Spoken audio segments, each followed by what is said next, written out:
ফিলিস্তিনের গাজায় গণহত্যার প্রতিবাদে ৭ এপ্রিল বিক্ষোভ মিছিল করে সাধারণ জনতা।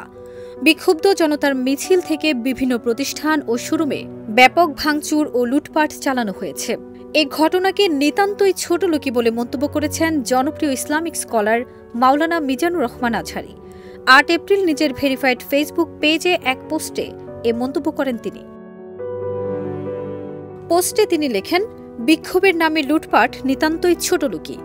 যেসব অতি উৎসাহীরা এ গর্হিত কর্মকাণ্ডে জড়িয়েছে, এরা সুযোগের অভাবে সৎ। এরা যে কোনো ভালো উদ্যোগকে মন্দ পরিণতির দিকে নিয়ে যায়। কোনো একটি স্মার্ট মুভকে মুহূর্তে পণ্ড করে দেয়। মূল ফোকাস থেকে সরে গিয়ে নির্বোধের মতো অপ্রাসঙ্গিক কাজে ব্যস্ত হয়ে পড়ে। ওয়ালটন আবারও মিলিনিয়ার অফারে ওয়ালটন ফ্রিজ কিনে আপনিও হয়ে যেতে পারেন মিলিয়নিয়ার। মিলিনিয়ার ছড়াছড়ি দেশ জুড়ে, এটা শুধু ওয়ালটনই পারে।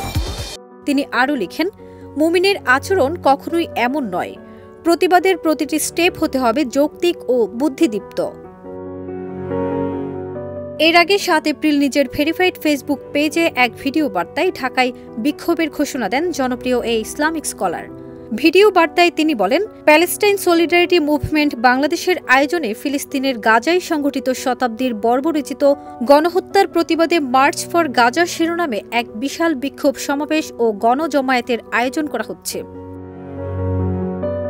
তিনি বলেন, আগামী ১২ এপ্রিল শাহবাগ থেকে শুরু হয়ে মানিক মিয়া এভিনিউয়ে গিয়ে এই মার্চটি শেষ হবে।